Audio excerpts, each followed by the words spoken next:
Welcome to the annual Eye Institute seminar.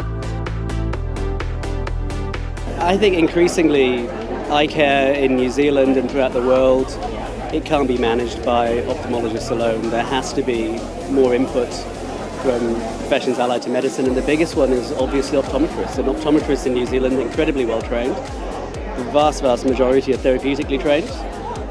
They should be the first port of call when it comes to eye problems before they go to GPs, before they come to ourselves. And it's going to take an enormous strain off the health system.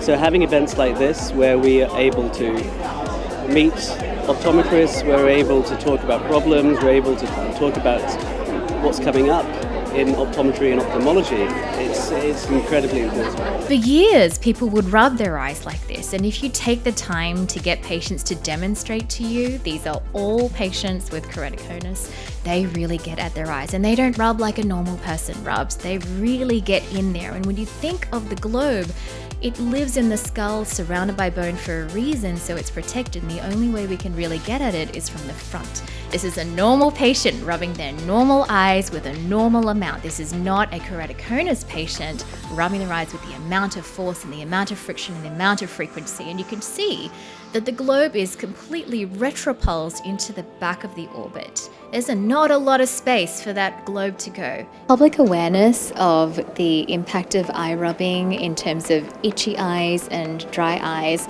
and also about the proper sleeping position to avoid nocturnal or compression of the eye at nighttime, is a really under-recognized way of helping to stop progression of keratoconus. And I think as eye healthcare providers, whether we are optometrists or GPs or as the ophthalmologist, which is usually the last person that they get to see, we all have such an important role in playing to reinforce that message.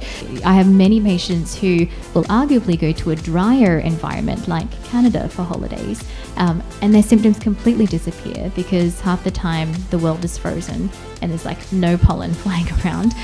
Treating the dryness or treating the allergy, there is so much that our optometric community can do to make sure that patients are educated and then empowered to stop those habits. And we might actually find that having patient education and control over that might actually significantly reduce the progression of keratoconus or even the formation of that.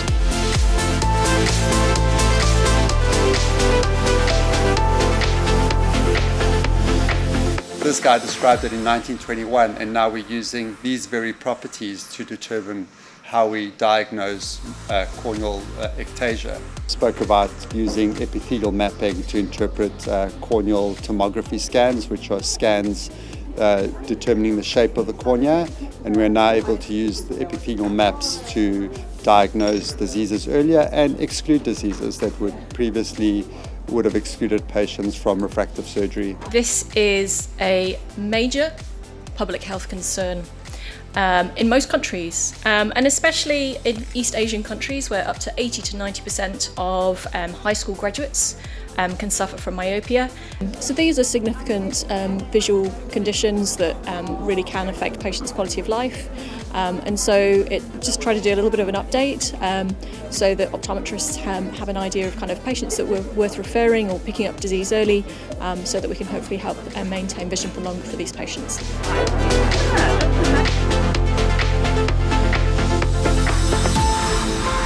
These conferences allow an opportunity for all of us in the eye healthcare professions to meet together and catch up, which we don't often do because we are kind of separate professions often.